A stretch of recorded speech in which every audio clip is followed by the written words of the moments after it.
Good afternoon, and welcome to BBC Two.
Hello and welcome to Back to the 80s, the podcast that travels back through time in a rose-tinted DeLorean.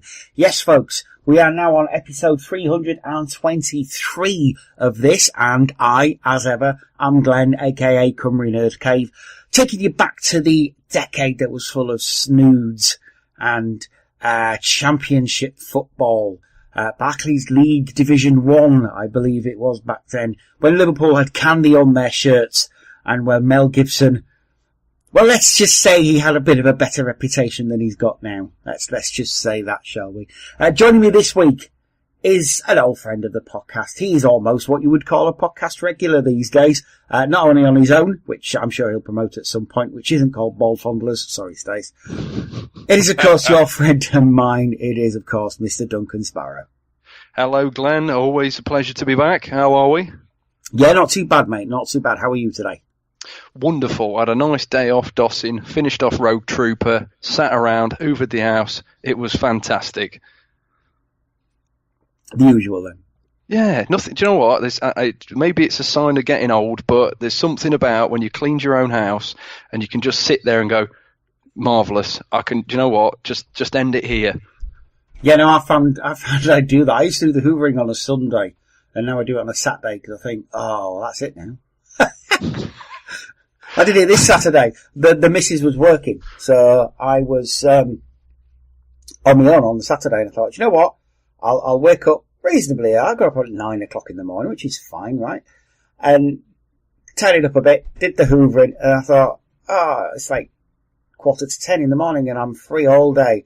So I put my feet up and I just started watching Doctor Who stuff. And I was like, I've got nothing else to do. And then about 3 o'clock I thought, I'm going to have a nap. I decided that after I'd finished, I sat down and I was like, do you know what? I've never really watched The Next Generation from the beginning. And I thought, let's have a go. Let's see what the fuss is all about.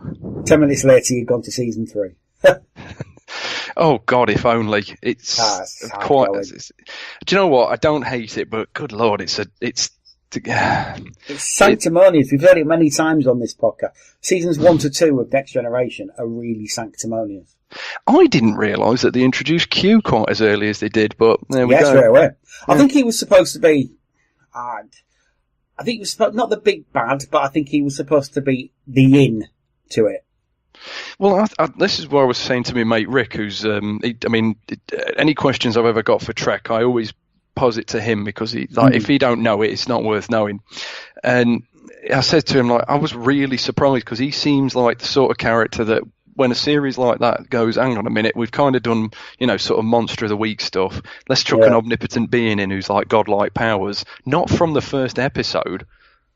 I think he's supposed to be the mirror, isn't he? He's supposed to sort of introduce people to the 24th century because obviously Star Trek hadn't been around for a long time by the time I was at 87 it started again. So I think he was supposed to be the character that showed the 24th century for what it was, the Federation for what it was. So fine by me. Hey, all John Delancey all the time. Oh, he's awesome. I love John Delancey. He's great. And Q was the character out of Star Trek who actually, he grew the most. The other thing is, my mate of mine posited once. He said, "Well, basically, they're just the Time Lords. So Q's like the Doctor, almost." I'm sure that appealed to you greatly, sir. Of course it did. Best Q moment I can think of is when he met Cisco for the first time, and Cisco punched him in the face and said, "Oh, Picard wouldn't have done that. I'm not Picard." It's like, yeah. You know what? I love Benjamin Sisko. I always used to love Deep Space Nine. 6 o'clock, BBC Two, bit of Channel 2. That was it. That was it. Hang on, was it always Thursday for Sci-Fi? Yeah, or did they have it on different? I don't know if it was always for Sci-Fi, but DS9 was always on a Thursday. Because I know, because they always had Quantum Leap, Space Precinct, Next Gen, Deep Space Nine, and sometime. Here we go. Space Precinct was on a Monday, and if it wasn't on a Monday, then it would be Farscape, not Space Precinct.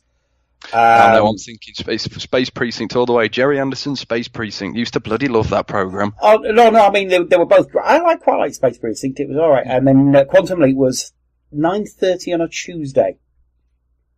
So really? 9 or 9:30 on a Tuesday it was. I always remember it being on a Tuesday, yeah. Was that when it first aired? Yeah. And when they repeated it, it was like at 6 o'clock on a Friday or something, wasn't it? Yeah, that was it, because I always used to love the 6 o'clock sci-fi that they did on BBC Two. Sometimes it'd be, what was it, Earth 2, Gene Roddenberry's Earth 2 as well. That was another one.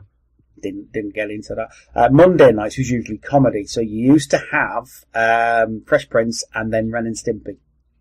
Yes. Oh, yes, that was always good to look forward to as well. Before the BBC realised that Ren and Stimpy is probably not for airing that early. Oh, the 90s. What a delightful, what a halcyon time. They were, but we're not talking about the 90s, we're talking about the 80s. That is very true.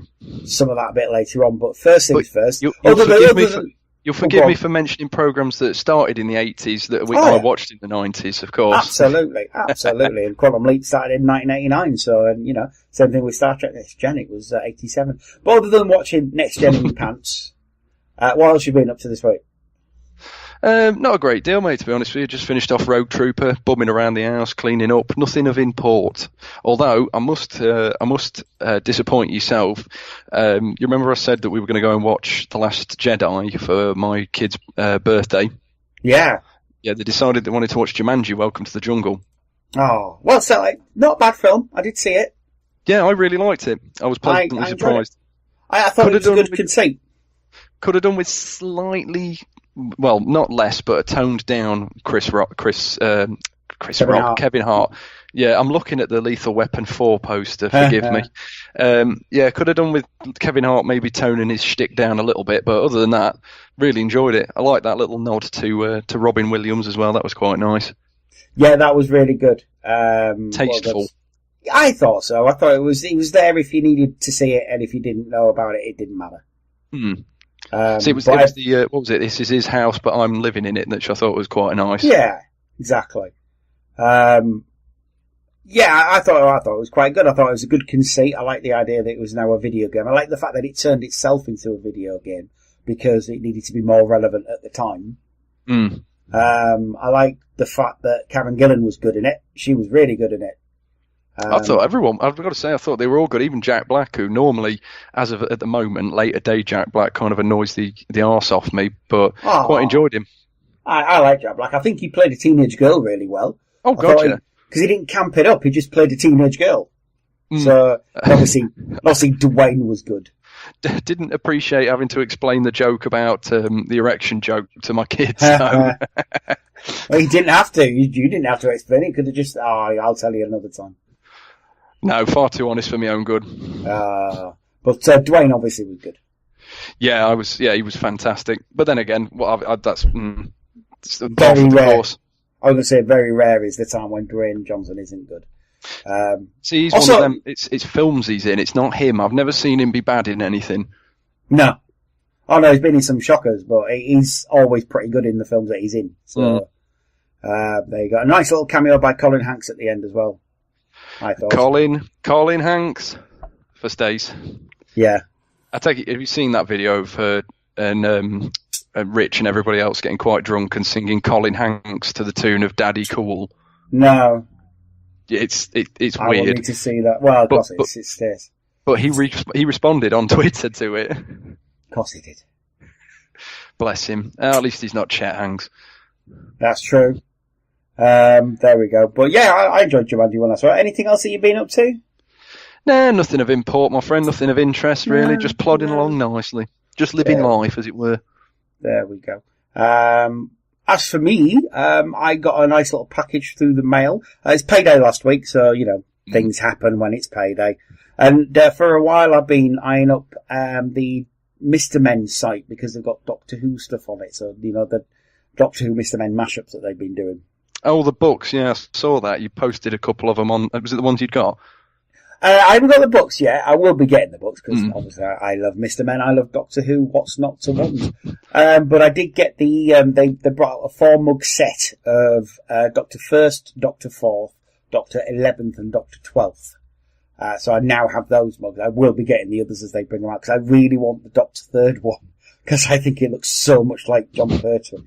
It's one of those things. It's like they all look like who they're supposed to be because they've done that great Mr. Men thing of. And this must be a Hargreaves thing. I could just boil down a mood, emotion, feeling into a character. So like Mr. Nosey looks like Mr. You don't need to know that's Mr. Nosey to know that's Mr. Nosey. It's the same with Mr. Daydream or Mr. Freeze or Mr. any of them, Mr. Messy. You can just tell. It's the same with. I would imagine it's much harder to get an actual human being and boil their character down to down to a Mr. Man.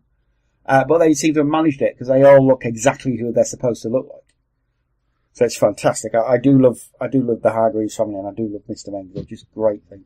And to think that he's like, oh yeah, let's just mash it up with Doctor Who. Yeah, go on, let's do that then. It's like, wow, I mean, just like take all my money because it's amazing. I mean, great. What's it like to have disposable income? Oh, it's not much, mate. Believe me. I can't remember this feeling anymore. Let's drink till we can't feel feelings anymore. But yeah, it's not a lot of disposable income, mate, and that's it for a while. But I really, ever since sort of I first saw Mike last year, I'm thinking, I will get them. Oh, I've got disposable income. I'm going to get them. So yeah, I got them. Self-gifts are the best gifts because you can never go wrong, mate. No, I do have a problem. I did make a pact with the missus over it though, because I have a problem with characters on mugs. I remember you saying. I love a mug, basically, but I've said, after these, no more. I won't buy any more mugs, I promise. As long as you don't I don't know if you've seen this on Tinternet, but there was some bloke who signed a contract with his wife about how much he's spending on Funkos or something ridiculous like that. £30 a month or something, isn't it? Yeah, but do you know what? I like Funkos, but Christ alive. Some that people register? will just... Oh, yeah. No, did that... I just had a little notification come up. That didn't register, did it? Yeah. Oh, no, the notification didn't, but no, that's fine. Yeah, I know people who will just buy every Funko that exists ever. No. I do have a friend, she's got like 300 now. Well, Although, to be fair, she picks the wrong things to collect, because she collects things like Harry Potter ones and WWE. And of course, WWE is a massive bloody huge roster these days. See, I started out originally, I thought, when I'm going to do it, I'm just going to get the figurehead of the franchises that I like. So, like Peter Venkman for the Ghostbusters, Leonardo for the Turtles. I would have got Optimus Prime, but they only do the Michael Bay one, so no thanks. Yeah, no. If they were going to do like a Peter Cullen Gen 1 Optimus Prime, then definitely. I'm surprised they haven't. But, like stuff like that. Yeah, I know. They're missing out on another market because it's all right, but anybody who's a massive Transformers fan is going to rather have the Gen 1 ones. Oh, obviously, absolutely they are. It's like Doctor Who. They don't have many Doctor Who ones. They've got that they did have. I've got the War Doctor one, which I'm quite proud of. I've got a Funko Pop John Hurt. Who wouldn't want that? And I've got the 4th Doctor one, and they do various 10th Doctor ones. They do 12, but they don't do any of the classic ones. And I'm thinking, most Doctor Who fans worth their salt would pay for those things. So that's like a tenner a pop at the very least. They do have an odd business practice. They really do. They'll release Jupiter Ascending pops, which you'll still see on the shelves now that like Forbidden Planet can't flog, but then they won't do something like that where they've clearly got the license for Doctor Who. Why not make the other ones? Even if you only sell however many, I bet you sell more than Jupiter Ascending, or what was the other ones? They'll have stuff from the Big Lebowski. I saw the Jesus. Like, I don't want a pop of a pedophile. It's just not what I want on my shelf, even though I love the Big Lebowski. You want the dude, or Walter, or Donnie. Yeah. No, absolutely. No, like I said with the Doctor Who ones, if you plan it right, you've got 130 quid of sales. Because like sort of there's 13 of them, 14 with the War Doctor, so you've got loads of... That's not including companions. Exactly, and they have done some companions. And then of course if you do it right, you can get the Mr. Men ones as well. But I mean, they do have a weird business plan, but they do sell more of them than they can possibly reasonably make. I mean, they do lots, but yeah, it's a weird business plan. I know for the moment they're sort of overdoing the Rick and Morty ones. Yeah, they don't. I don't know. I've never quite seen the point of endless variants. One of it. Just do the characters, or do one variant of each character or something like that. But people buy them. They do buy them. I mean, the only one I would really want is a Pickle Rick, but because I do like me some Pickle Rick, but yeah. I want the gun one. The one where they both got the weapons. I think they do Evil Morty as well. I have seen Evil Morty about, which is a good one. But there you go. Yeah, I don't want the one where he's holding the seeds that he has up his bum. To be honest with you, again, I just don't want that. It's not for me. Oh God, Morty! Oh, that's not fun. I don't want that anymore. Oh, Morty! Ladies and gentlemen, man of 1,000 voices, Glenn Jakeman. Oh, not in any way, shape, or form, but I can. Oh God, Rick! Oh no, it hurts so much. I can do worried, slightly Jewish Chris Parnell's son. I can do that. This is weird. But there you go. I would never want to be able to do Rick because it's ruined Royland's voice, hasn't it? The constant air burps and stuff. Really? Yeah, because he does it in real time and he does the air burps properly. It's knackered his voice up. I'm dead good at impressions when no one's listening. Oh yeah, absolutely, because it always sounds like what it's supposed to be to you. And then you do it to someone and they say, "Who's that?" I get the yips every time if there's anything that I actually can do an impression of, because I used to be able to do a really good Eddie Murphy laugh. All right. I tried to do it in front because there's a bloke at our workplace called Edward Murphy, and I was trying to do the laugh in front of some of the managers, and I just couldn't fucking do it. I was fuming. Yeah, see, I should have been able to have nailed it, and I just kept bodging it. Anyway. Get the fuck out of here. That sort of thing, yeah? I do hijack this podcast entirely too much with just random tangents. It's fine. But we will get back on track. Because we do have to talk about something 80s related in a few minutes. I'll let Duncan introduce it in a second. But first things first, let's do some adverts. They are from the TSW regions, that's Television Southwest. So Devon, Cornwall, that kind of area, Somerset. So from the 1st of February 1987, and would you know it, we're actually recording this on the 31st of January, so it's from tomorrow. First one is a bit of a weird one. It's for British gas heaters, and it's basically them saying, "Hi, you all are British Gas, so why don't you get gas heaters? Why don't you get central heating?" Because in 1987, not everyone did. It's weird to think now, but there was a time when not everyone had those. And some people even had coal-fired gas heaters, which is not gas heaters, coal-fired heaters, which is a very weird thing. Best thing about this advert is that there is a very, very young Gordon Kennedy starring as a gas fitter, basically doing someone's gas central heating. And he's very young, but it still looks exactly like Gordon Kennedy looks like today. So that's nice to know that he never bothered aging.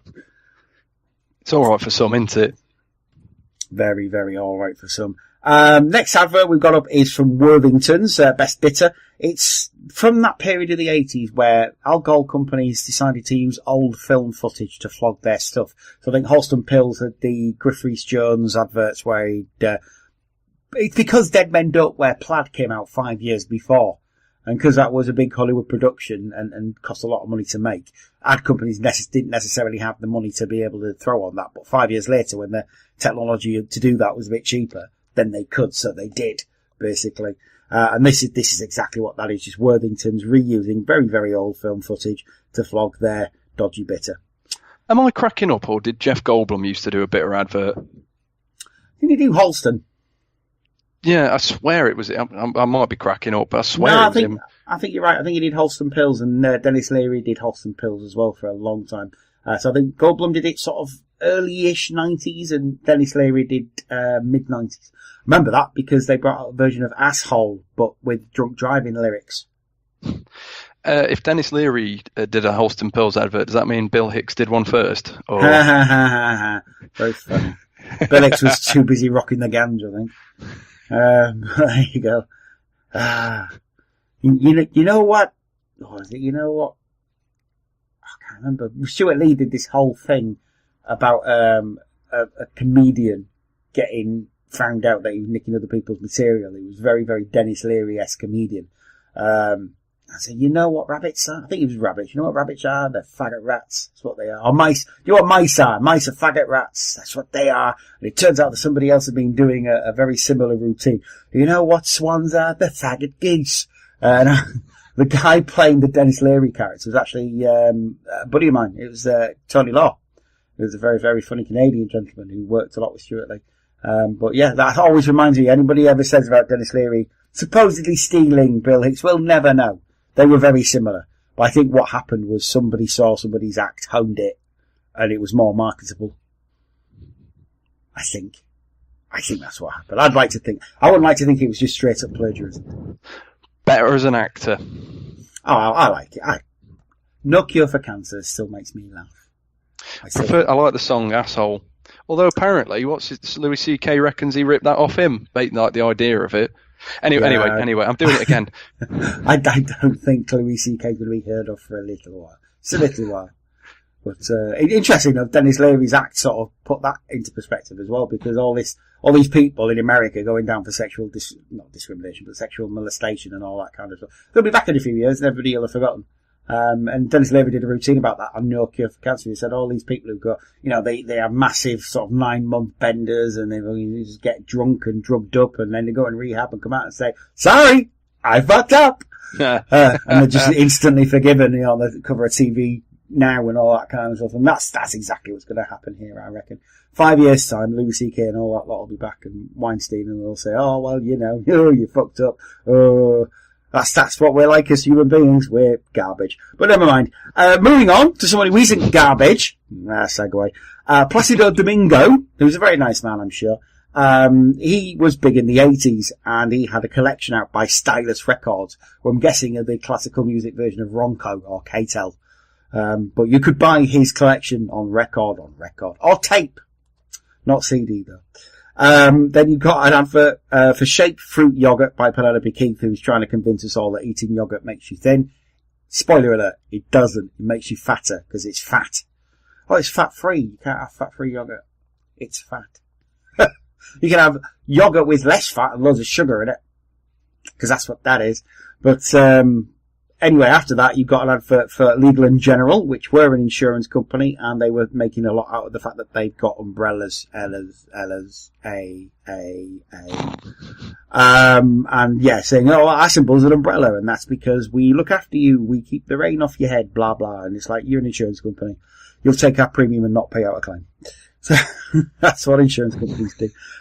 And then very finally, an advert for Apri face cream, because it's got bits in it which scrub your face off, basically. So if you're a lady and you want your skin to be smooth, apparently you're supposed to use Apri face cream. Scrubs your face off and leaves you with sort of, say, sandpapered skin. I can tell you something, my granny used to use that stuff. Fucking stank. It didn't stink nice. It didn't smell nice. It didn't smell of apricots. It just smelled of stuff, like chemicals. And it's like, oh, Jesus. This isn't like ammonia. So I'm guessing that's what it basically was. This isn't much help for people who are listening, but if you had me on audio, you would have seen me chuckling. I know I go completely quiet while you're doing your ad read because I don't want to interrupt your flow like I already have done, but you do know I'm always chuckling in the background, right? Yeah, we can hear you. That's all right.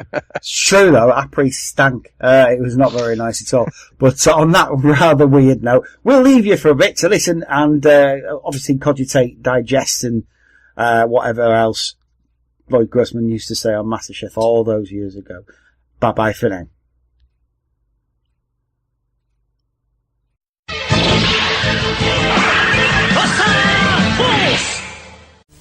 Choose a gas heater, and you can say goodbye to the cold spots in your home.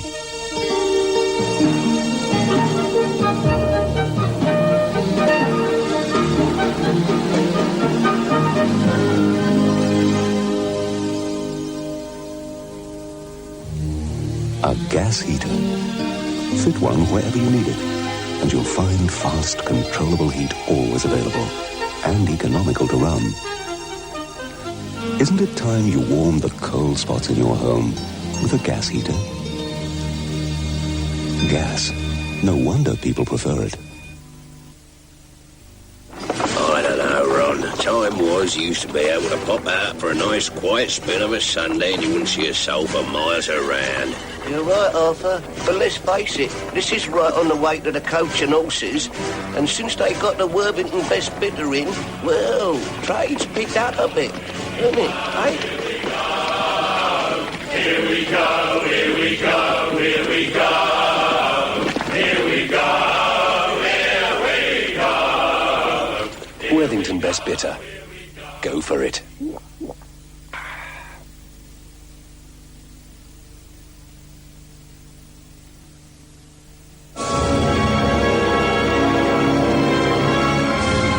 One of the finest voices of the 20th century. We're proud to present the Placido Domingo Collection. A special collector's edition featuring 24 superb recordings on a new double album. The Placido Domingo Collection. Simply magnificent. Available now on album, cassette and compact disc. The Fit family are a jolly healthy lot.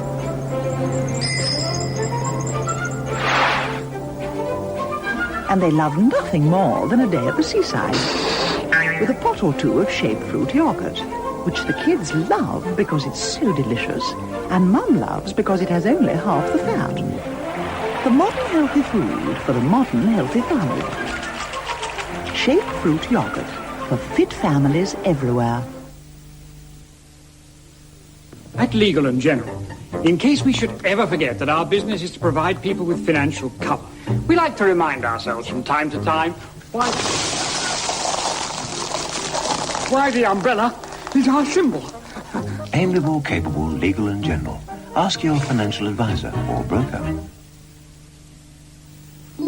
New Apri Apricot Wash Cream removes makeup simply and thoroughly like a cream, but quite unlike cream. A little water washes it clean away, leaving your face beautifully cleansed and naturally soft. Apri Apricot Wash Cream cleanses like a cream, washes off with water.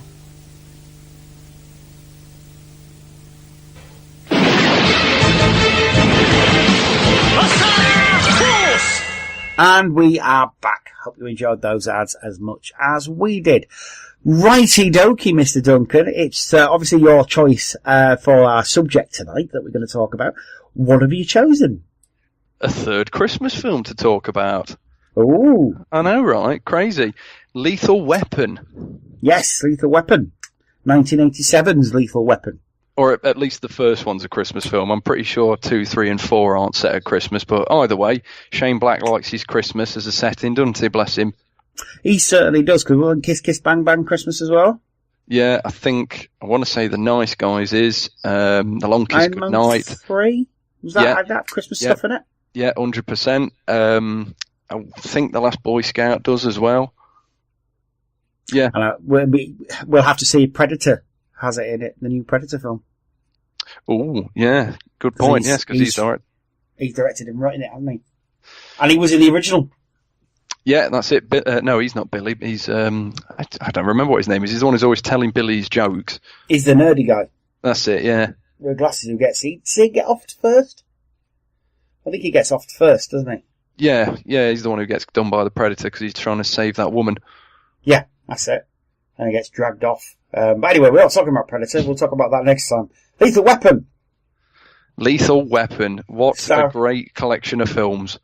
Starring Danny Glover as Roger Murtaugh. And a little-known actor called Mel Gibson. Yeah. He sort of faded into obscurity as Martin Riggs. So, yeah, basic premise of the movie is that, is it a senator's daughter gets killed? And this guy, she kills herself when she's on drugs. And her father is a friend of Murtaugh's. I think they were in Nam together. And this guy is high up, he's a senator or something like that. And he asks Murtaugh to basically look into the case for him because although it is technically a suicide, he knows full well that had she not been on the drugs, she would still be alive. That's it. And at the same time, Murtaugh gets partnered up with a young gentleman who was also in Vietnam, much like he was, who's registered as he calls him a lethal weapon, doesn't he? After listing all the stuff that he's supposed to be able to do, such as karate, which I always find kind of funny. Especially when he does that kick in number 3. You know, it can't be him. There's no way. Definitely not him. And he barely does things like karate through the whole film, really. It's never much that big a part of his character. Certainly don't keep it up in the 4th one. He's boxing. Yeah. It's a weird thing, Riggs, because his character to me isn't so much who he's a lethal weapon, who he was in Nam. It's he's very suicidal because his wife was killed.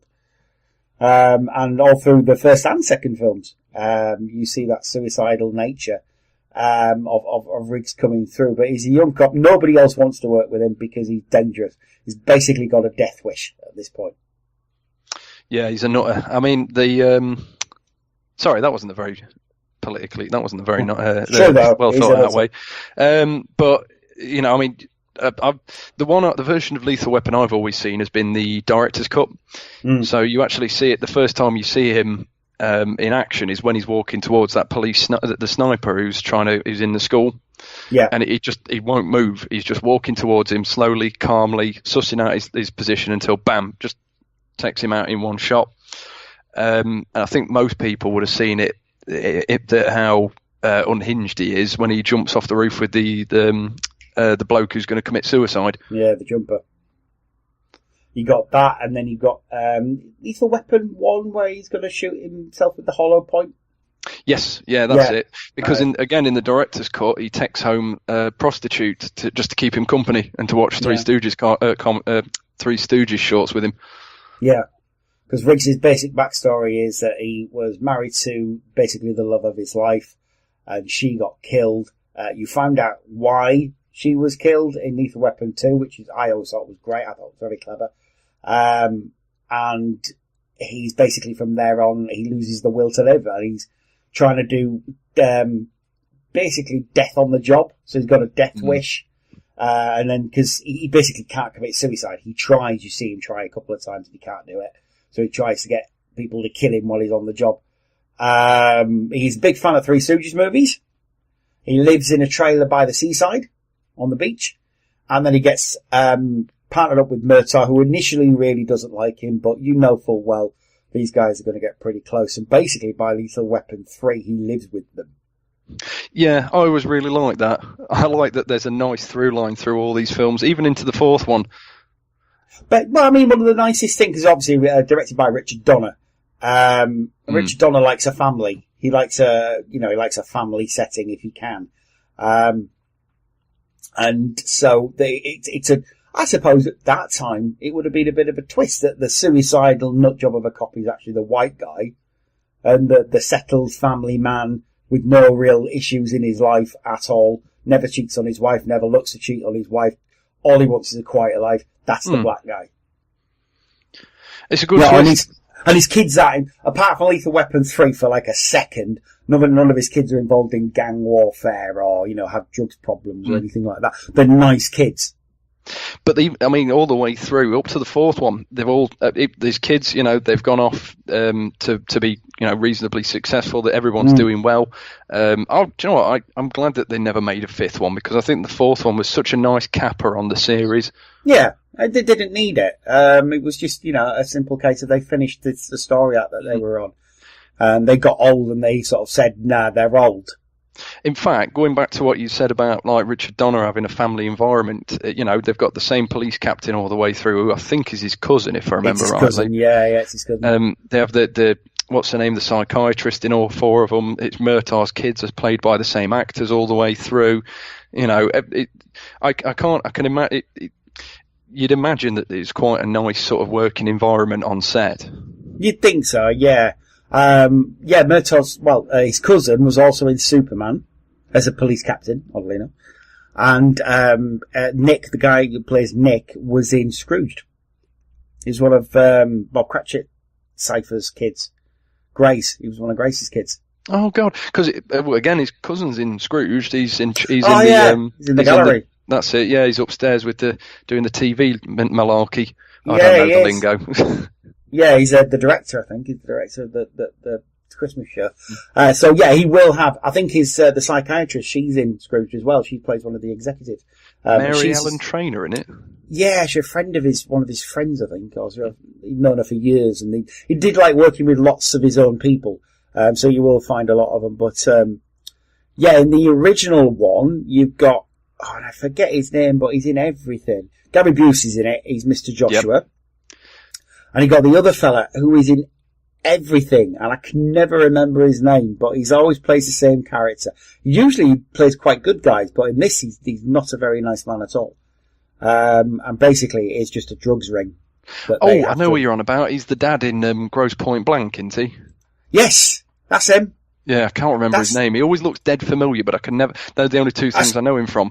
That's because he's in everything. He's in loads of things, that fella. And like I say, usually he plays benevolent old men. He's like Daniel O'Herlihy, the guy who plays the old man in RoboCop. Usually he's really nice old men. Or Ronnie Cox was another one. He's always really nice old men. But in in the films that they were in, they were baddies and not very nice men at all. But What's his name's in this as well, from Die Hard and Big Trouble in Little China? I want to say he's Chinese. The guy with the skullet. He was like a fight choreographer on Big Trouble in Little China. Yeah. His name is Al Leong. Is who he is. Mitchell Ryan is the other guy we were thinking of. Darlene Love, the singer, plays Trish Murtaugh. Mary Ellen Trainor was there. Edo Ross is in it, who was also in 1987 or 88, was in Red Heat. Oh, Edo Ross, who everybody thinks is Russian. And he's totally not Russian, but I always thought he was. He's Irish-American, speaks a bit like Al Bundy, but he was in loads of things. He's Itchy in Dick Tracy, yeah. Yeah. Like I say, he usually plays sort of good guys normally, but in the films he's been in, like the action films, he was always the bad guy. Al Leong you're thinking of, and like I say, Darlene Love plays Trish. Shit, I forgot Edo Ross was in this. I do like a bit of Edo Ross. Edo Ross is great. He looks like that other guy who was in, he played Raiden in the first Mortal Kombat movie. He was in the... Christopher Lambert? Oh, no, not Ray. He was in the other one, sorry. He was in the other Mortal Kombat. Oh, hang on. James Remar. James Remar. He looked like James Remar. It was in the gang one as well. But yeah, anyway. So Lethal Weapon. So basically what happens, like I say, Murtaugh has been contacted by this guy to look into his daughter's death. He's partnered up with Riggs, and they basically don't get on at all. Riggs is just trying to get himself killed all the time, and Murtaugh, basically, he isn't that far away from retirement. This is where the trope comes from. I'm not far from retirement. I'm 50 years old. I'm going to be retiring very, very soon. Too old for this shit. Don't get me killed, basically. But eventually he does start to tolerate his new partner and realises that Riggs is actually a really good detective. He's very, very, very good at his job. Riggs stops being so suicidal, because he's sort of slowly but surely finding a reason to live by working with Murtaugh. And like I say, he starts getting close to his family, who take him in, like, straight away. It's like Trish just says, "No, I like this guy," and his kids start getting involved with him as well. And Riggs very, very protective towards Murtaugh's kids. You see that definitely in Lethal Weapon 2 as well. But they attempt to question people, but the home explodes of one of the people they attempted to question as they approach it. He finds mercury switches from bombs, meaning that professionals has basically set the bomb. Some kids who had witnessed the man approach the house, they saw a tattoo similar to Riggs's and Murtaugh's, which means special forces, basically. Mr. Joshua ends up being that guy, Gary Busey. This is basically where he gets his batshit crazy reputation from. It's where he stubs the cigarette out on himself. Oh, yeah. Remember that scene? Don't, basically, McAllister just says, "Don't fuck with Mr. Joshua. It's not very nice to mess with Mr. Joshua." He basically lights a cigarette and puts it out on Mr. Joshua's arm. And he seems to enjoy it. Is this where that weird trope of like having an odd name for a secondary bad guy came from then? No, I think that came from Bond originally. Because you've got Odd Job and all that kind of thing. "This is my right-hand man. His name is Random Task." I'm really happy that you went there with that one, because that's exactly what I was thinking as soon as you started. "Random Task. Show them what you do." Honestly, who throws a shoe? Really? And you can't not say Random Task in Dr. Evil's voice as well. Awesome. Fucking love those films. But yes, basically, Hunsaker, another dodgy character, had been laundering money, wanted to get out, and then McAllister found out that he'd contacted Murtaugh. So Hunsaker is the guy who contacted Murtaugh, and basically he was involved up to his neck anyway. So basically, that's why Hunsaker's daughter died, because General Peter McAllister had found out that Tom Atkins, isn't it? Yeah, it is Tom Atkins. Another great actor. Love Tom Atkins. So yeah, the Shadow Company, McAllister's army company, basically kidnaps Murtaugh's daughter Rianne, demands Murtaugh turn himself over for them in return. Murtaugh and Riggs then plan an ambush at the exchange at El Mirage Lake, with Riggs providing sniper support, but he's caught by McAllister. They're all taken to an unknown location. Murtaugh and Riggs are tortured for some information. Murtaugh nastily tortured, Riggs very, very nastily tortured. That's the famous scene with the electricity. Which has been ruined for me by It's Always Sunny in Philadelphia. Yeah, absolutely. But that's Al Leong, isn't it, who tortures him, if I remember correctly? Yes, that's it, with the, was he under a shower? He's under a shower, a dripping shower, yeah. And he basically gets an electrode probe and keeps torturing him with it. And then he snaps his neck with his legs. He does, because Riggs, that's the kind of thing he sort of gets off on, really, if I'm being honest. But they, like I say, Riggs manages to overpower his captors. He frees Murtaugh, Rianne. They escape to find themselves at a busy nightclub used as a front for the Shadow Company. They cover blow. McAllister and Joshua attempt to escape separately. Joshua manages to get away. McAllister ends up crashing his car and is killed when hand grenade in his car detonate. Murtaugh and Riggs then race to Murtaugh's home, knowing Joshua will be after his family. They do arrive in time to stop him. Basically, Joshua drives his car through their house. And then there's a massive violent fist fight, aka Friday, on the front lawn. Officers arrive to take Joshua away. He does break free and grab a gun, but both Murtaugh and Riggs pull the guns out and shoot him dead. Riggs then visits his wife's grave, but he spends Christmas with the Murtaugh, becoming best friends with Murtaugh and bonding with the rest of the family. And then Riggs also gives Murtaugh a symbolic gift, an unfired hollow point bullet, which had been saved him to commit suicide because he doesn't need it anymore. Oh. See, that's nicely bookended. So the first one ends with him visiting his wife's grave. Fourth one ends with the same thing when he's asking her about, for advice with, because Rene Russo's pregnant. Yeah. And Leo's there to sort of comfort him, and then they get whisked off to the hospital. Well, that's it. I mean, in the second one, they add to the family more, don't they? I'm sure they thought at the time, this one-shot character of Leo Getz, that he'll only be there for one film, but he basically broke out and completely, because usually at that point, obviously Leo's played by the amazing, brilliant Joe Pesci, who at that point was known for Raging Bull and Goodfellas. Well, maybe not Goodfellas at that point, but oh no, it would have been. It was 92, wasn't it? Lethal Weapon 2, I think. So yeah, no, 89. Was it 89? So just before Goodfellas, then. Yeah, third one's 92. That's it. So just before, sort of just being Leo Getz, he was also Tommy in Goodfellas. But he was known as this sort of gangsterish, psychopathic character. And then he plays Leo, who is as far from that as you could possibly get. Okay. I was reading about it in the trivia that they originally wanted him to be an oily, effeminate character, which I'm kind of glad that Joe Pesci had the foresight to go, like, no, I don't want to do that. And just made him like this, just really eager to please, kind of like a, almost used car salesman-ish kind of character instead. Yeah, it's sort of the anti-Tommy, whereas Tommy is sort of will kill you at a moment's notice, but still has sort of the gift of the gab. Leo's the same, but he's the most non-violent, cowardly bloke you've ever met in your life, because he just wants, like you say, he's a people pleaser. He just wants everybody to be happy, and that gets him into trouble, basically. Ah, bless his little cotton socks. Okay. But no, Lethal Weapon 1's a great film. Really good action in it. It really sets it up for the other one. But if they never made another one, it wouldn't have been the end of the world, because it's a good film on its own. Well, yeah, it's got a good ending. It's got a good solid ending.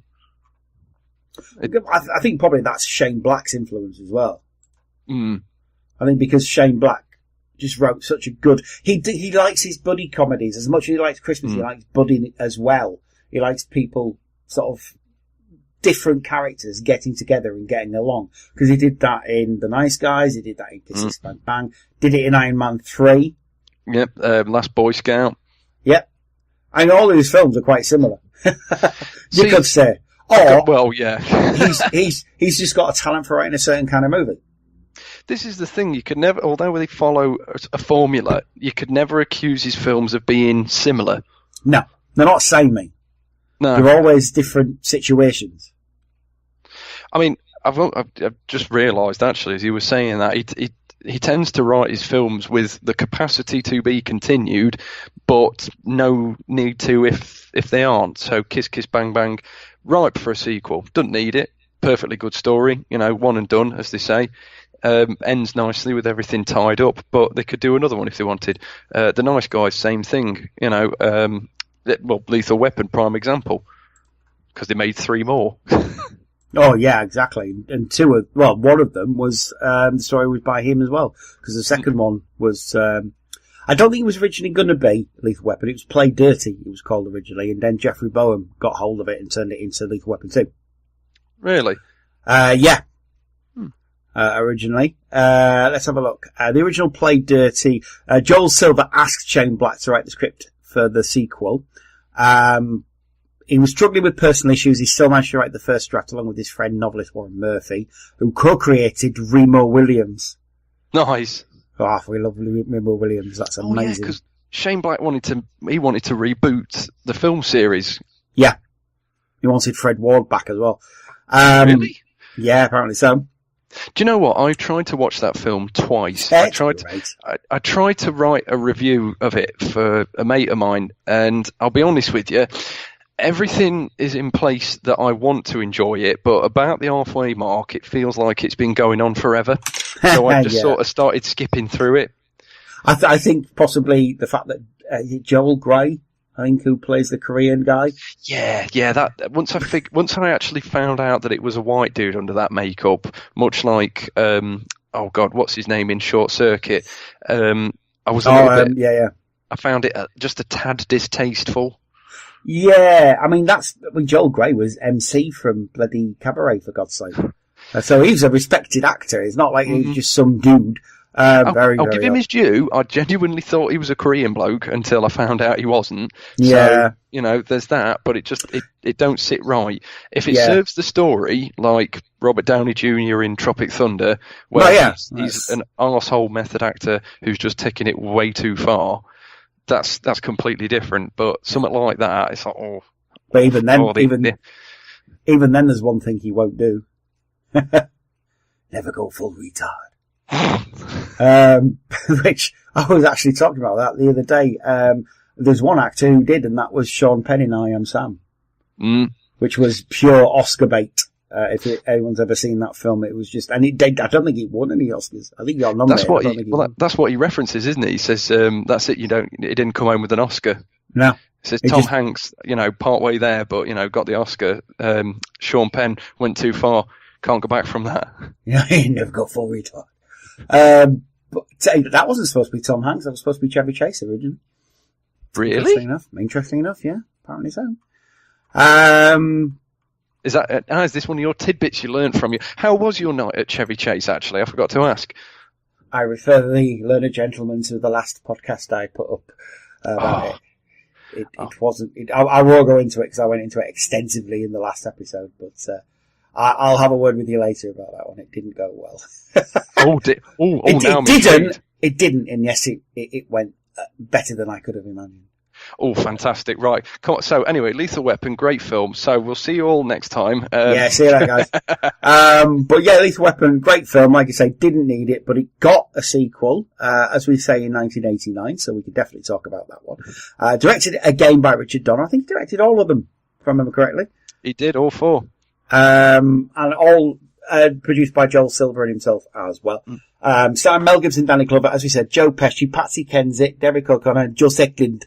You diplomatic immunity. That's all we need to say about that one. It's all revolves, should I say, around South Africa, which at the time was deeply apartheid ridden. That massive, great big thing that, apartheid was a bit of a thing. I wonder how much influence Richard Donner had on the script, because in a lot of his films, because in a lot of his films he has stickers all throughout saying, what is it, Free South Africa? Yeah, it's the, there was a very famous artist who did them, and I can't remember who he is, but at that time you had that whole thing of artists not going to South Africa and working, which is the whole hoo-ha with Paul Simon when he did Gracelands. He worked with Ladysmith Bambazo, went to South Africa and worked when he shouldn't be doing that, because effectively you were propping up the apartheid state. He didn't see it like that, and to be fair, I kind of agree with him on that one, because if people hadn't known about Ladysmith Bambazo, maybe the awareness wouldn't have been there about South Africa. It was very complicated and very difficult, and it took a nice old man being released from prison to actually wake people up and say, oh, hang on a minute, apartheid's really bad, isn't it? But Lethal Weapon 2, I like to think, helped as well, because it's basically a drug ring, again, and a money laundering scheme. 1 year after the events of Lethal Weapon, the Riggs and Murtaugh are pursuing unidentified suspects transporting an illegal shipment of gold Krugerrands, which was the currency of South Africa at that point. Sorry about saying South Africa, I can't help it. It's Lethal Weapon 2. But the Krugerrands is a nice word to say, though, isn't it? Krugerrands? What the hell, Krugerrands? The Afrikaner apartheid government of South Africa subsequently orders LA Consul General Arjen Rudd, which was Joss Ackland, playing brilliantly. He always plays bad guys as Joss Ackland, and he's a nice old man. Yeah, exactly. But he's a nice old man.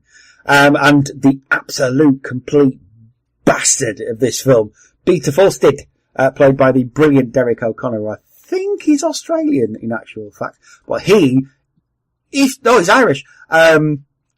If you think Joss Ackland's character is bad, Vorstedt is worse. He's awful. He just hates black people. He hates anybody involved with black people. He has no problem killing anybody viciously. He's not a very nice man.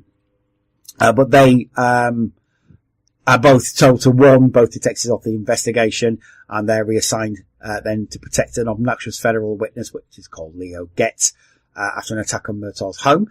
It actually becomes clear that both cases are actually related. So after an attempt on Leo's life, Riggs and Murtaugh learn of the former's murky past, laundering money for drug smugglers, and this leads them to the gang, and it turns out they're actually part of the South African delegacy from the Consul General. Rudd invokes diplomatic immunity and says, you can't do me for it because I've just got unscrupulous associates. It's not my fault. I wasn't doing it. You can't do me. I'm a diplomat. It's just been revoked. Although they're instructed to leave the case alone, Riggs can't because he's obsessive and he begins to utterly harass the South African consulate, which is leads to one of my favourite bits of the whole film, where Murtaugh goes to the South African consulate and says, I'd like to emigrate to South Africa. But you can't. You can't emigrate to South Africa. Why not? Because you're black. That's it. He's trying to dissuade him not to, isn't he? The bloke is. He says, I would really say so. You should not go to South Africa. I want to go to South Africa and free my brothers. It's a fucking great part of the film. But it's just but you're black. And that, trust me, that went round the playground like you wouldn't believe. So, I mean, seriously, if you are South African, honestly, I'm not taking the piss out of you. I'm taking the piss out of the people who were thinking like that at this time in South African history. The white people who were basically idiots. Jim Jeffries said when he's telling the Oscar talking about Oscar Pistorius is trying to do a South African accent, says if you just picture my accent, but I'm punching a black person, which is hilarious but harsh. Yeah, well, that girl off the Trivago advert, there are times when she does sound South African. She's obviously clearly not, she's Australian, but when she says, or these sites.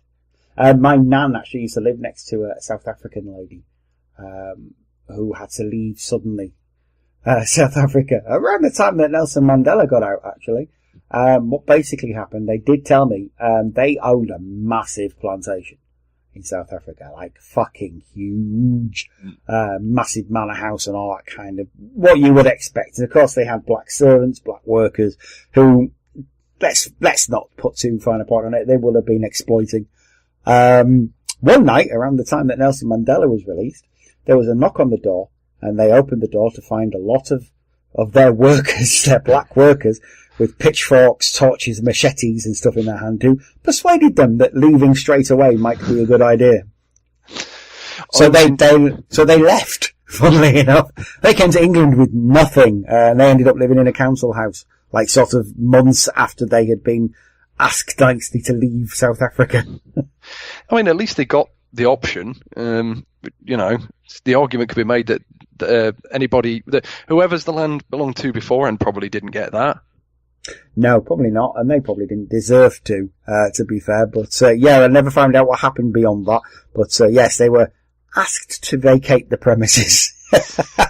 Robin Williams in the Live at the Met in '86 likened it to I think he says there's like, what is it? There's 1 million white people. There's like 6 million black people. Now, does the name Custer mean anything to you? Oh, I mean, it was a case of in South Africa at that time that they held the power, and they held the power because they were rich, basically, and you know they always held the power and they didn't know another way. All it took was one man to basically galvanise everybody, and really, considering what might have happened, what happened in South Africa was pretty bloodless. I mean, obviously there was blood, there were riots, there were horrible things that happened, but it could have been worse for the white people there.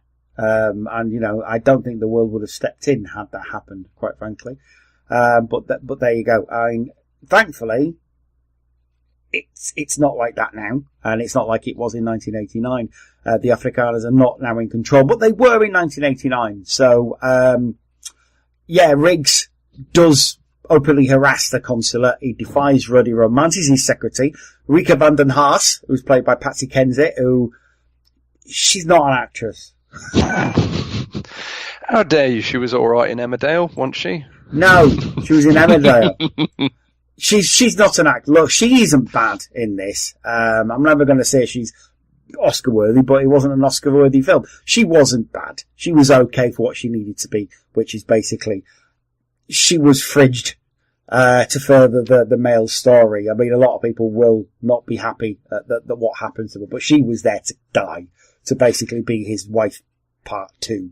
I was thinking the exact same thing. Just as you said fridge, I was like, brilliant. Thank you. Well, I'm sure Stacey would use that term. Yeah, she gets drowned. Riggs is supposed to drown with her. He makes his mistake by doing that thing with his shoulder, by dislocating it. I think is that the second time we see it, or the first time? I forget. I think it's the first time we see it. He mentions that he can do it in Lethal Weapon 2. And he does it in the, when they're in the squad room. That's the third one, I think, because he's in the straight jacket, because he does it to win I think it's the third one. He does it in the straight jacket. There you go. But anyway. But yeah, it does get mentioned, because he does it in all but the first one, I think, because he does it again in the fourth one, if you remember. He has to bust his shoulder back into place. That's it. Which is a cool trick. But yeah, he basically dislocates his shoulder and gets out the ropes and chains, and then gets very, very angry that they've killed Rika. I'm gonna kill him! I'm gonna kill him! I'm gonna kill him all, Roger! And it takes Roger to calm them down. I think he was supposed to die at that point in the original script, wasn't he? I think he was, yeah. Murtaugh was supposed to avenge him. But he doesn't die. And,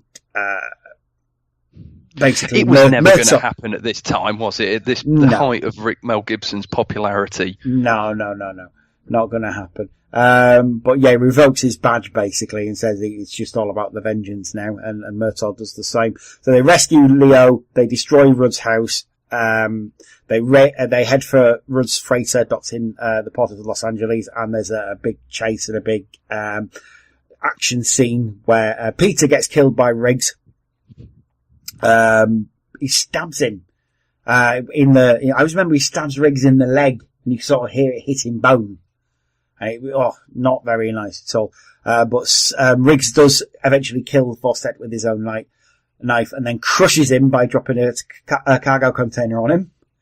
Rudd then shoots Riggs in the back multiple times. And Murtaugh basically says, "Stop that," and "Freeze, motherfucker!" I think is his actual words. And Rudd basically gets out his badge and says, "Diplomatic immunity," where Murtaugh shoots him in the head and just says, "It's just been revoked," which is silly when you think about it, because Rudd's dead, you can't hear him. He says I bet it felt nice to him to get it out. Yeah, but he basically says it to no one. But they do make it look at that point that Riggs is going to die. Because to be fair, he's been shot a lot of times by that point. But yeah, he doesn't die. With a Bromandel Mauser. Yeah. Which always makes me think of Max and Paddy in Phoenix Nights. Yeah. Blimey, yeah, that's... I got a space hopper. It burst. Yeah, I shot it. Bromandel Mauser. Yeah. I've got to admit, it's probably my second favourite Lethal Weapon 2. My favourite's Lethal Weapon 3. Which is weird, but I really like Lethal Weapon because it's got Stuart Wilson in it. Oh, he's the main guy, isn't he? He's the bad guy. Didn't realise he was English. Yeah, he's British. Well, he's in Hot Fuzz, isn't he? Mm. He's the doctor in Hot Fuzz. Really good. Plays a very good bastard in that. He's a very good bastard in everything. He's in Turtles 3 as well. Mm. Oh, he's Lord. Oh God, he's the Lord, isn't he? Yeah, he's the weapons arms dealer. Do you know what? Yeah, I mean, me and Stace sat and watched that. I only had a couple of beers, and I still couldn't remember what had happened in it. Turtles 3. Yeah, very forgettable film in that franchise. I really like that film. But there you go. It's not a bad film. I just couldn't remember anything that had happened. It was really weird. I think Stacey was tired by the end of that. I think she got very tired, didn't she? I'm a very tiring person. I think the film knackered her out. But yeah, go on. No, I was just going to say, every time we finish recording, it's always, "No, I've got to go now. It's very late." Well, it's only like 9 o'clock, Glenn. What's going on? Yeah. No, I've got to go. It's just too noisy in my head.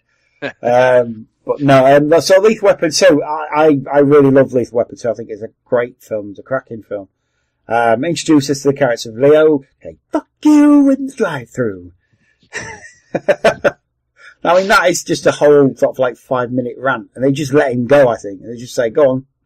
Because you're a safe pair of hands with Joe Pesci, aren't you? Yeah, I mean, his rants in Lethal Weapon 4 are a little bit irritating, but I do prefer him in 2 and 3.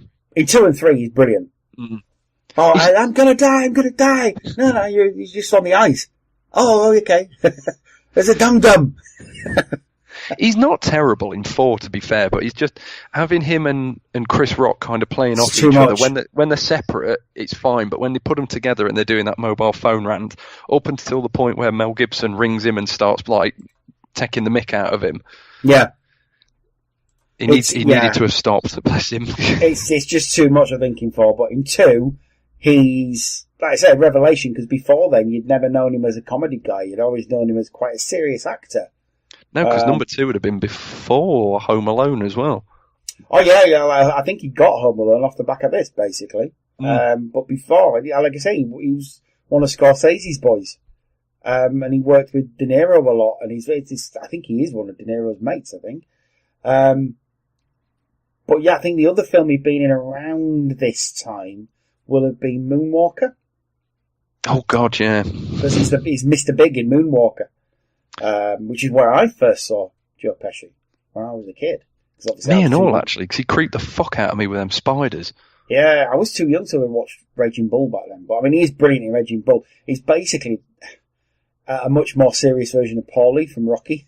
But he's an asshole, basically, in that.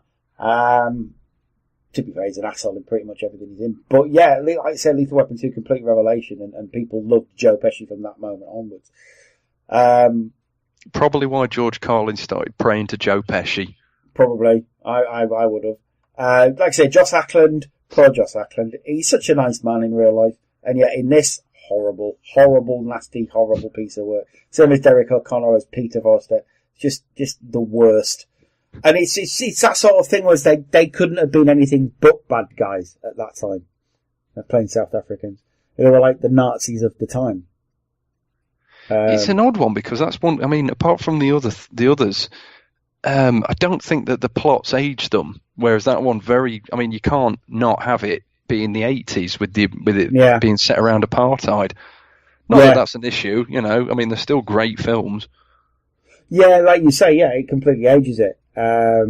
Mind you, I think that works to its credit because, again, like I said earlier, with the through-line story of it being like, you know, this bloke who's on the edge, got nothing to live for, and then he basically gets introduced to the Murtaugh family, becomes part of their family, finally gets his own family, you know. I think as well, it's a good thing that it finishes off the story of his wife, because it turns out that he had been investigating these guys before they were the ones who ran his wife off the road, because they thought it was him. They didn't know it was his wife. They thought it was him in the car, so they ran the car off the road, thought it was his wife. Sorry, thought it was him. Turns out it was his wife, and it was Forstedt, I think, who actually did it as well. So it was actually ended up being Forstedt who killed his wife. So it finishes that story off, and it also, because Murtaugh's black, having South Africans terrorise them in that way, it kind of hit home that was Riggs's new family, basically, because Riggs cared for them as much as he could care for his own family. So it was like a double whammy of getting Riggs involved twice, basically. And also giving Murtaugh something to really rail against, because obviously in the first one, alright, he wanted to catch the bad guy, but in this one, it made it more personal. It doesn't become more personal for him in the first one until they kidnap his daughter right at the end. Exactly, whereas from the start, Murtaugh's never going to like these guys. No. Basically, you know, because obviously there's that awful home invasion scene where they keep calling him Murtaugh instead of Murtaugh, and then just said, alright, you be a good kiffer. Which is a horrible, nasty thing to say, and you should never say it outside of discussing this movie. But they do use a lot of horrible slang. What's this? They call him when they invade Murtaugh's home. They say you just, because he's got his mask on. It's obviously his Forstedt. He says, "All right, you just stay away from this case. You be a good little kiffer." And kiffer is basically it's a pejorative, nasty term for a black man or black person in South Africa, because they tend not to use the word nigger in South Africa at that time. That's more of an American thing. So that was their version of that then? That's their version of it, and they say it a lot.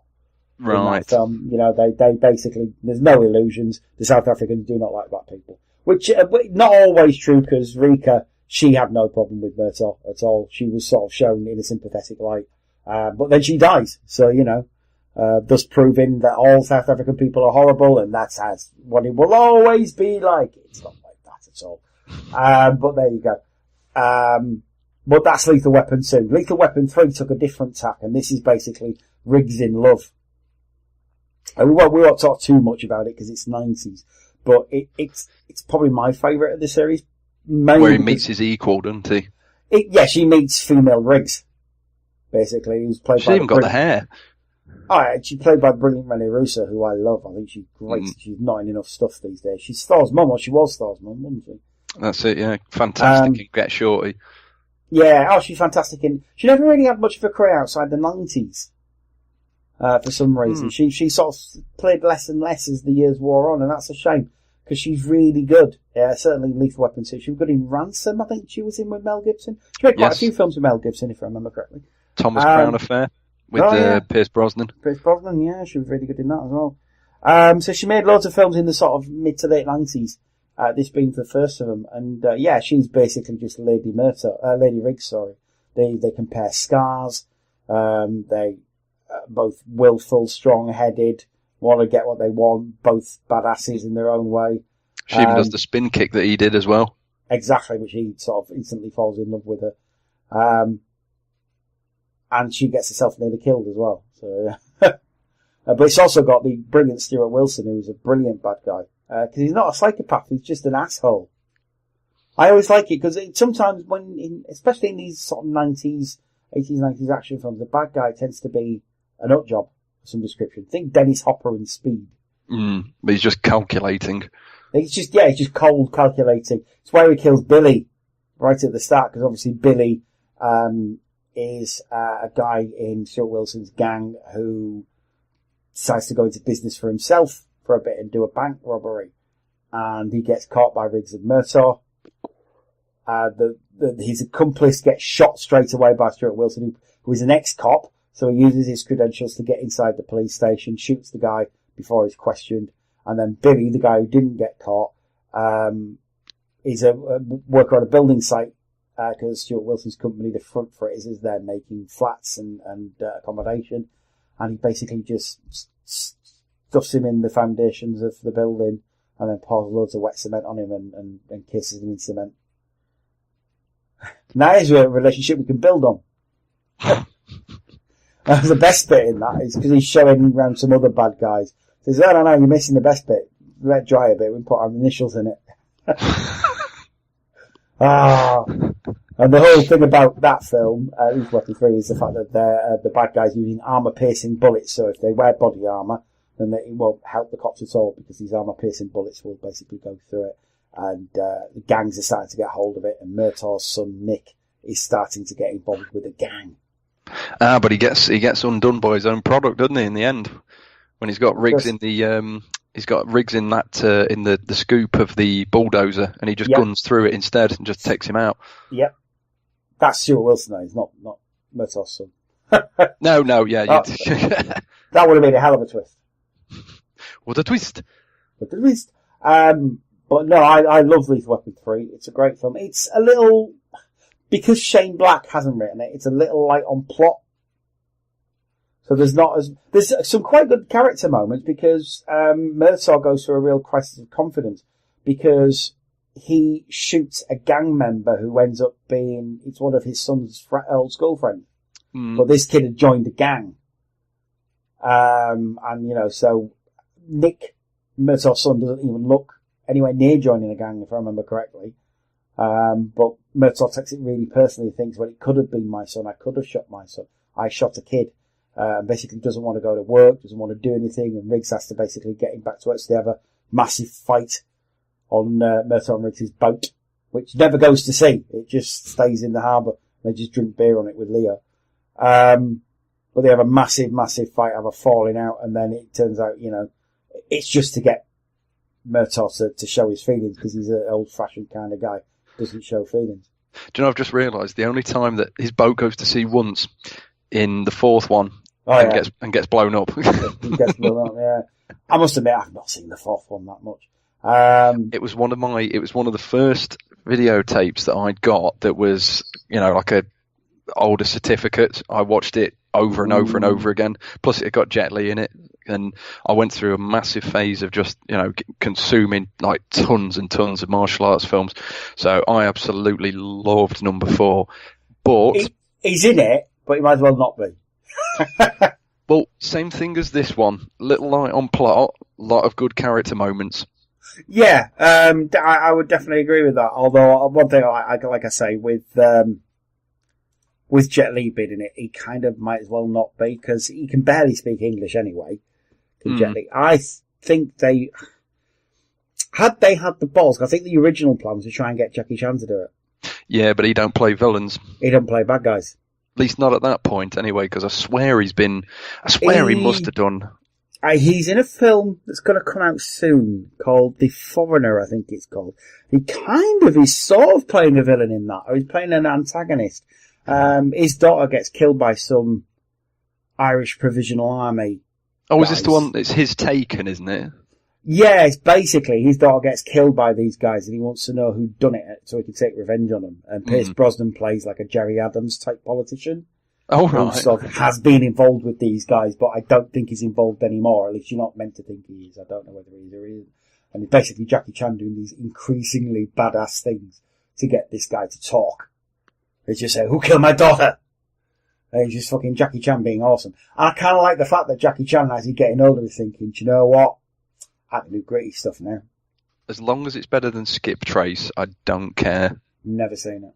It's not great. I kind of thought maybe Jackie Chan plus Johnny Knoxville as a like fast talking sort of type might be interesting, and it was a bit dull. I think Rennie Harlan directed it. It's not great. It was on Netflix, but I'll give it a miss. I think with Jackie Chan, it's a case of he's old enough now that he can do character parts. He's getting to a point now of thinking, I don't really want to play the hero all the time. I can sort of do shades of grey now. I'm big enough brand that I can do that. This is the thing. He's a phenomenal actor. I don't know if you watched the remake of The Karate Kid. It's a shit film, but he's really good in it, especially at the end. That's the only bit worth watching, by the way. If you've never seen The Karate Kid, the modern one with Jaden Smith, don't bother with any of that shit. Just skip to the end of the fight. Jaden wins. Great. Alright then, brilliant. He has a fight with the bad guy, with basically Chris. He has obviously the one with Pat Morita and Martin, him. Martin Cove. That is brilliant. Don't get me wrong, but this fight that Jackie Chan has with this guy is fucking phenomenal. It's brilliant. See it on YouTube. That's how I saw it. See, the bit that I liked was where he sat and explains why his car's in the living room, and he had me in tears, because obviously they can't do the Japanese internment camp because they've brought it up to date. But it was, he really sold it. We will do Karate Kid at some point, and that bit with Pat Morita where he explains why Miyagi is basically why Miyagi is like Miyagi. That elevates it from your normal shitty kids action film to something much, much more important. And it's brilliant. It's the fact that this guy's a fucking hero. This guy's an American hero. And he was treated like shit. And it's something, that must have been a brave thing to direct at that point, because Japanese Americans, they didn't give a shit about Japanese Americans in the 80s like that. But yeah, it's again, just brilliant stuff. Jackie Chan can handle that stuff as well. And he was actually played by a Japanese actor, which they can't even do in this day and age. Sulu was played by a Korean bloke. Yeah. I like John Cho, but, it's in Japanese. Well, I don't... Oh, is it Hikaru Sulu, isn't he? So I suppose, yeah, he is Japanese. Oh, my. Oh, Josh Takei, he's great. You can't talk about him without doing a little, oh, my. It's not possible, is it? Oh, my. Captain. I like Star Trek 4. I'm going to say this right now. Because that's where you can sort of tell George Takei might be gay. He's acting rather gay. However that is. He's enjoying wearing the stylish clothes instead of the uniform. A bit too much there. But, there's a roast of William Shatner that Comedy Central did. There's a lot. It's a bit hit and miss, but George Takei is brilliant. He's very funny. Oh Christ, he was. Yeah, I was absolutely howling at him and the stuff that he's coming out with. Like, and it's very much. You listen to him and oh my, you can't believe what he's coming out with. Oh, he's filth. He's filthy. Is the guy. But anyway, that's not Lethal Weapon. Let's get back to Lethal Weapon. We're doing what we always do. Of course we are. But yeah, if you want some damn good 80s action films that aren't fluff, that aren't rubbish. I always think of them as more of a trilogy than the 4, but I never really got on with 4 that much. Obviously, Duncan here loves the 4th one. I like it because it's, like I said, it's a nice capper on the series. I know it's it's odd really, because everything, you always think in threes to films, trilogy, so realistically you want the third one to be the last one, but the 4th one ends so perfectly with, was it Murtaugh's daughter, going into labour, Rene Russo's character, she's going into labour about roughly the same time. They've got everybody there, the captain's there, they've got Leo there, and what is it, they're saying, are you all friends? And they should all shout, no, we're family. Yeah. And it just ends perfectly. This weird family that they have, and can't we be friends? Why can't we be friends? And all that kind of stuff. But it is it's a nice ending to him, definitely, but that's the point of that film. It's not so much an action-adventure thriller detective film as the other 3 are. The other 3 are definitely that. But hey, look, they're all good. They're not bad films by any stretch of the imagination. They're hugely influential on stuff that came after them. They basically set up the buddy cop movie, and every buddy cop movie since has been trying to be Lethal Weapon. Even things like Hot Fuzz is Lethal Weapon. Rush Hour, exactly. Rush Hour with Jackie Chan, as we said. Last Boy Scout is that as well. A lot of the tropes that come from that. You got the unhinged partner that I don't want to be with this guy. I can't handle this guy anymore. Oh, we'll put him with such and such. You got the angry captain, who isn't really angry in most of it. He's just sort of, oh, for fuck's sake, you two idiots again. It's a shit assignment. It's not a shit assignment. It's a shit assignment. And also they got the, we're back, we're bad. He's black, I'm mad. See, I've just popped in my head, and it's not really related to this, but I've just remembered another reason I like Lethal Weapon 4 is that, like, Riggs just being Riggs, where he keeps putting up the picture of the news clipping about Murtaugh being in his pants and pretending that it's somebody else doing it. Yeah. Even though that he's clearly his best friend, but he just likes winding him up. Oh, they give him shit all the time. It's like the bit in, is it Lethal Weapon 3 with the bomb? Oh, the bomb in the toilet. No, it's the bomb in the car park. The bomb toilets. Oh, God. 2. Yes, sorry, yeah. Which is, again, seminal. It's been sort of ripped to pieces so many times as that bit with where they got to hide under the bath to escape the mercury bomb. Because that's Murtaugh on the toilet. And Ian Briggs is taking the piss out of him for that. But then, yeah, obviously, like I say, the bomb in the car park where they just destroyed the car park. Idiots. I didn't realise. I found out recently that I was just sat idly letting the credits roll, not particularly doing anything, and there's another clip at the end where they get called to another bomb, and it gets it detonates before they get near it, and all of a sudden you see the police car backing up, and you can hear ADR lines of them two going like, nope, we're not getting the blame for this, back away. Yeah, exactly. I didn't know. You don't expect post-credit scenes in films that aren't by Marvel. Yeah, that's true. But no, they had them. Did Lethal Weapon. They also had Eric Clapton doing the music for him, if I remember correctly, as well. Really? Yeah, he did all the music for him. With his guitar. But, they're great films. I love them to bits. Them and Die Hard films. Except they only made 3 of them, I think. They only made 3 of those. Exactly. They made 3, and the last one with Samuel L. Jackson in it was awesome. Yep. The only reason that number 3 is not the best is because it's not the first one. Yeah, otherwise it'd be the best, because Jeremy Irons is almost as good as Alan Rickman. Almost. One of my favourite lines. I love Simon. Favourite lines from him. Was it Simple Simon to the pie man? Was it give me all your pies or I'll cave your head in? Yeah. We got that bit. Just makes me laugh. That bit and that bit where he put into that insurance assessor where it says, someone had fun. Oh, Jesus, his American accent is almost as good as Alan Rickman's. It's terrible. It's so bad. It's awesomely bad, but it's supposed to be awesomely bad, which is why it works so much. I do love Die Hard with a Vengeance. I really do. I think pairing Willis up with Jackson was just great. Samuel L. Jackson's, that's mid-90s, top of his game. I mean, to be fair, he's never off his game, to be fair. And he's like 70 years old. How does that work? He has put out a ridiculous number of films. Well, he was, up until recently, he was Hollywood's highest paid actor because of the amount of films he'd done. Nobody in Hollywood had ever made as much money as him. Who topped him? I think it was Dwayne Johnson. I think he's been paid more for the amount of films that he's done. I know that the person who has effectively, and I'm going to put this in air quotes, appeared in the most films is Frank Welker. Yeah. I think he's got more on-screen, more credits than anybody to his name because of the amount of animal voice effects and stuff he does. Yeah. But presumably they don't pay as well.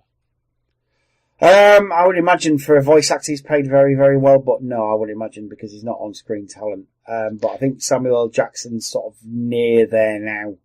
I think on screen he could still be the guy who's got most credits. But seriously, the man's never aging. He's in Infinity War. I saw the Infinity War trailer a little while back. It's like, dude, how is this guy 70? Yeah, so Samuel L. Jackson, yeah, let's face it, he's going to be around forever, I think. But there you go. Excellent. Anything else to say on Lethal Weapon? Not seen the TV show. No, me neither. Apparently it's quite good, though. Well, it's got a second season, so can't be doing too badly. It's doing better than the Rush Hour TV show. Oh, that was terrible, though. Never watched that either. I did try. It wasn't good. You're not going to replace, mind you, you're not going to replace Jackie Chan and Chris Tucker. You're probably going to struggle to replace Mel Gibson and Danny Glover back in their prime. But I do like Damon Wayans. So I think they're going a different direction with it. I don't think they're trying to be those characters. Obviously, they're called Riggs and Murtaugh, and they've got a similar situation. But I don't think they're trying to be those particular characters. I think that's probably the way you got to do it. No, that's sensible. Just take the characters, similar idea, just change the setting. And I suppose what they're doing is modernising it, aren't they? Because it's got to be modern day setting, surely. Oh yeah, it is. Yeah. It's name and Marlon Wayans is all right. Is it Marlon? Damon. No, Damon. Cause it's him from My Wife and Kids. And The Last Boy Scout. Well, there you go. Doesn't that tie in nicely to Shane Black? Exactly. No, he's probably the most palatable of the Wayans brothers. Although, was it Marlon who was in Requiem for a Dream? Yeah, that film. I don't think I could watch that again. Good film, but you know. It's not Ghostbusters. I couldn't rewatch it. It's not something I'm just going to bang on all of a sudden and go, do you know what? I fancy a nice light watch. Let's watch Requiem for a Dream because that puts me in a good mood. I'll make it a double feature with 12 Years a Slave. Oh yeah, great film, but good lord, that was hard watching. Yeah, I think that's kind of the point, but yeah. I think my white guilt was doing somersaults. It's all right. I've got Jewish guilt about everything, but we weren't involved in that. We were just like getting whipped and smacked about, and God knows what else. It's all your fault, Whitey. But there you go. Hey, don't blame us. That was the Egyptians. Well, apparently, it's a thing now that if you don't want to go see Black Panther, then you're racist. I'll be honest. I'm not that bothered about Black Panther. There's quite a few Marvel films I ain't bothered about. That's just one of them. I wanted to watch Thor Ragnarok. Never got to see it at the cinema. It's good. I enjoyed it. I've watched it now. Really loved it. Really, really enjoyed it. Very much more of a comedy film. Yeah. But thoroughly enjoyed it. But I never got to see it at the cinema, and I probably won't get to watch Black Panther. But I'll watch it. I'm sure it'll be good. I will definitely watch it at some point, but I don't think I'm racing to the cinema to see it. Is what I'm saying. But there's quite a few films that I won't be racing to go to the cinema to see. It's just purely because I'm not that bothered. The cinema experience is not as much fun as it used to be, mate. It's expensive, is what it is. So you've got to pick your films carefully these days.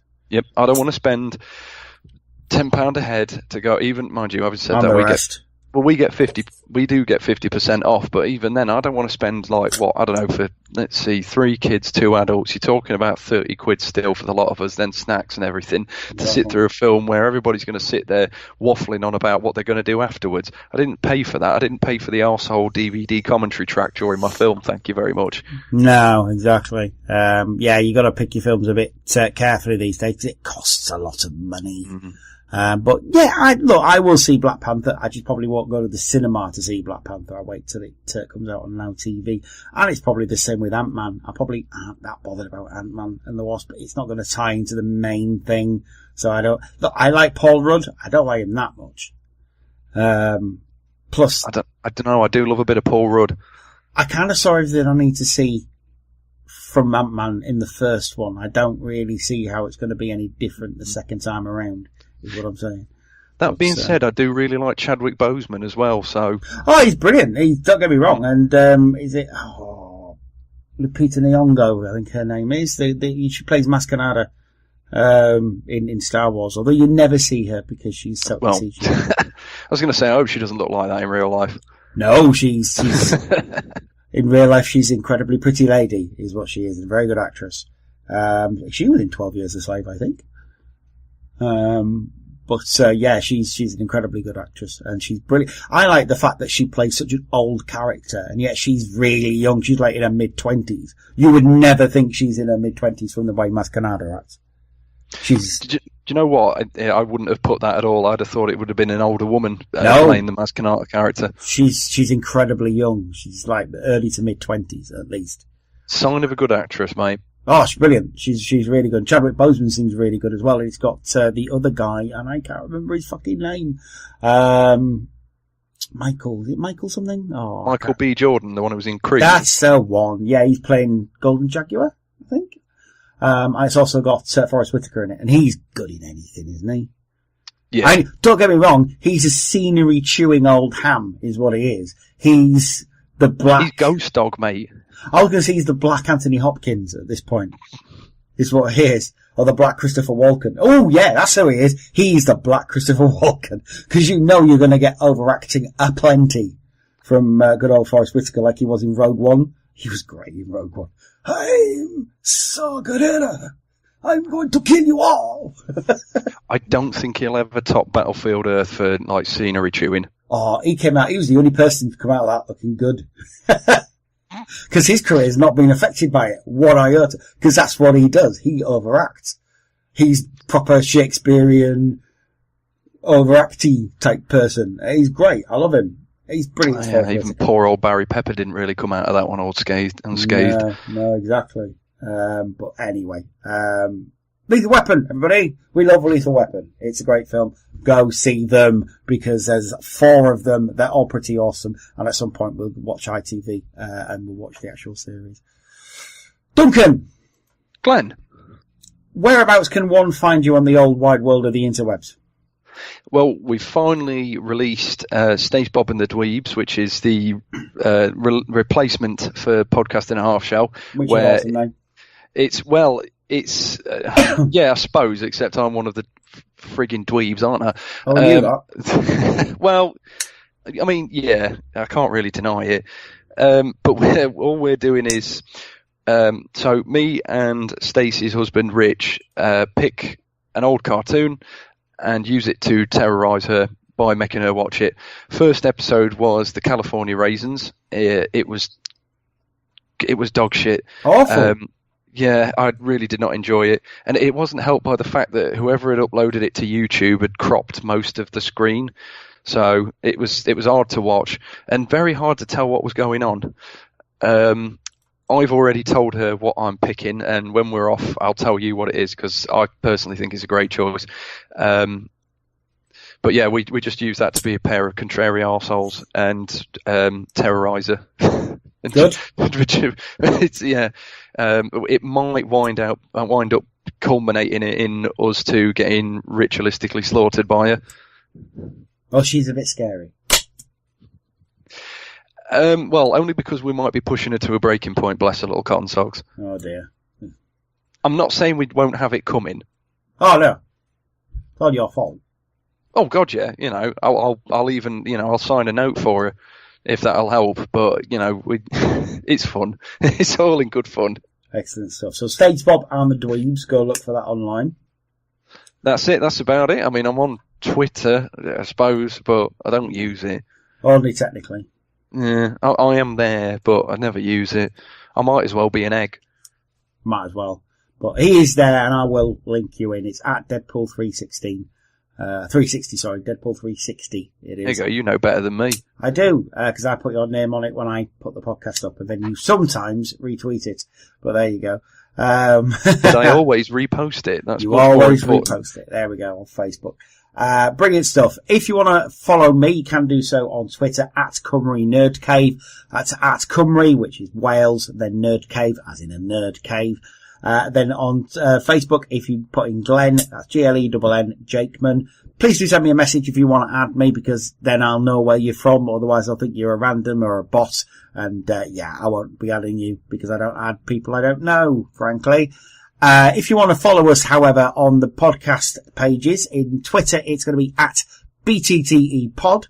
On the Facebooks, it's facebook.com/BTTEpod.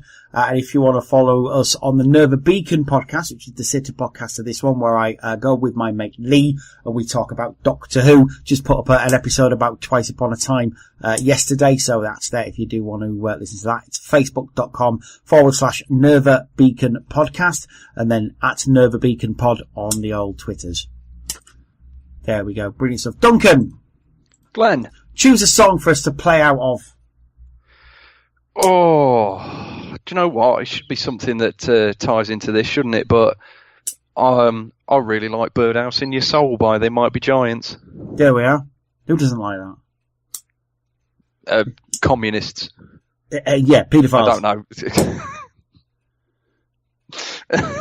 Paedophiles, that's who doesn't like it. So if you don't like it, you're a paedophile. That just reminded me of Super Hands, Free the Pedos. I blurted that out at work the other day when people were trying to remember the name of a pub, and I said, it's not called Free the Pedos, is it? I was just watching that the other day, actually, the whole sectioning episode. It's very, very funny. So We'll put a tumble dryer in the middle of the pub. Why? It's a talking point, yeah? Don't talk to me about people, Jez. People vote for people like Coldplay and vote for the Nazis. You can't trust people. This crack's very Moorish. It's very Moorish. Which is one of my favourite jokes about crack or heroin. Harry Hill did it as well. He said, you know the thing about that heroin? Oh yeah, that heroin. It's very Moorish apparently. It's very Moorish. But there you go. Thank you for listening as always, ladies and gentlemen. We do appreciate it. Every episode that you listen to, thank you very much. Please do add things to the podcast pages, and the Twitter page and everything, because obviously I'd like to hear your questions. I'd like to hear your thoughts on the podcast. As long as they're nice thoughts, obviously don't be a dick and say, oh, it's fucking shit. Cause then I'm probably gonna delete it. So you've just wasted your time, haven't you? So, but, thanks for all the positivity and thanks for all the people who do listen on a regular basis. Say bye-bye, Duncan. Bye-bye, Glenn. Bye-bye, everybody. Have a good week. We'll speak to you next time. Bye-bye for now.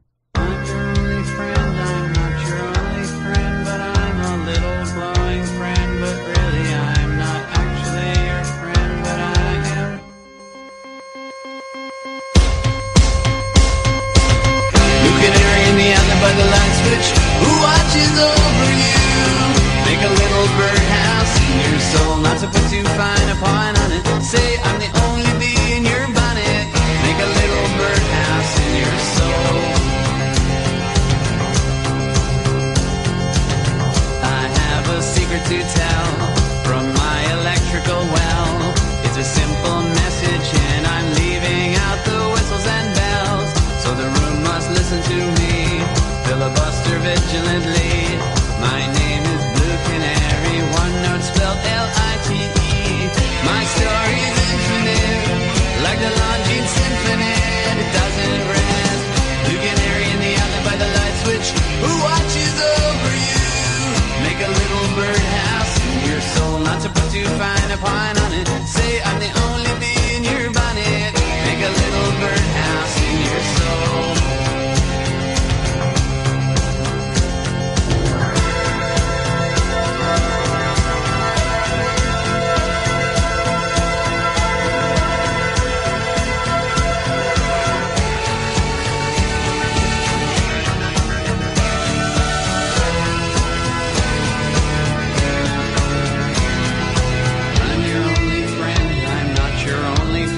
but I'm a little glowing friend. But really, I'm not actually your friend, but I am. There's a picture opposite me of my primitive ancestry, which stood on rocky shores and kept the beaches shipwreck-free. Though I respect that a lot, I'd be fired if that were my job.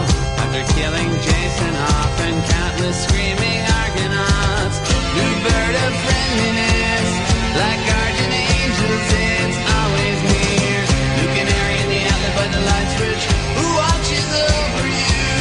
Make a little birdhouse in your soul, not to put too fine a point on it. Say I'm the only bee in your bonnet. Make a little birdhouse in your soul. While you're at it, leave the nightlight on inside the birdhouse in your soul. Not to put too fine a point on it. Say I'm the only bee in your bonnet. Make a little birdhouse in your soul.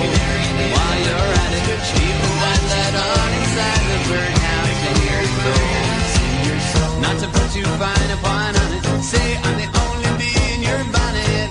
Make a little birdhouse in your soul. While you're at it, leave the nightlight on inside the birdhouse in your soul. Not to put too fine a point on it. Say I'm the only bee in your bonnet. Make a little birdhouse in your soul.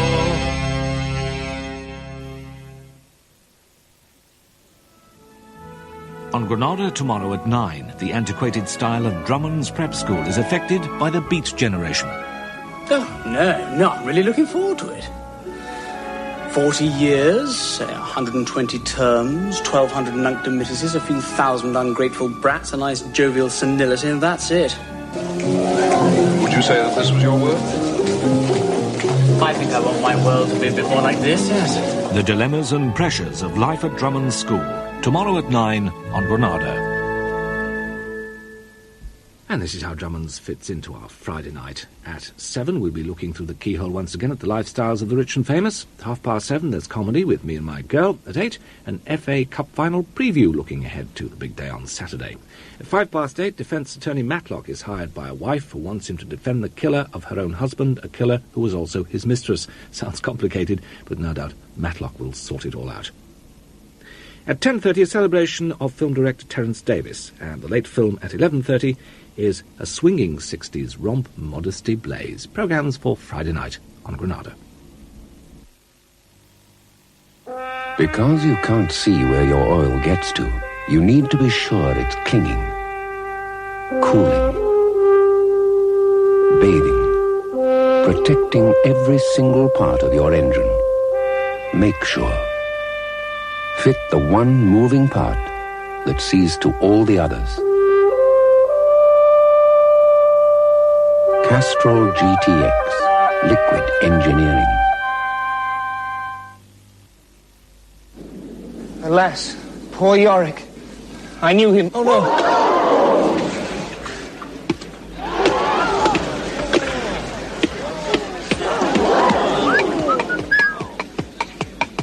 My noble Lord Hamlet. Over here, son. On me head.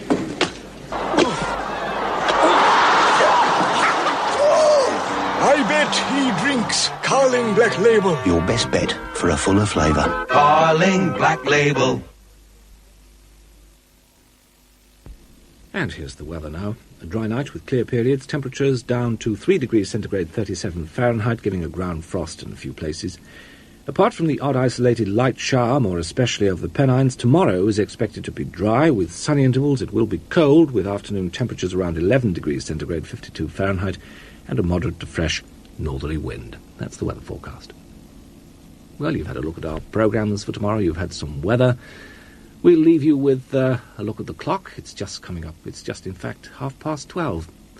And our usual good wishes for a peaceful and quiet Thursday night. That's from everyone here at Granada. And from me, I shall look forward to seeing you again tomorrow. Hope you will too. Till then, good night.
And may I remind you that your independent local radio station is on the air right throughout the night. But before you tune in, don't forget to switch off the television set, will you? Good night.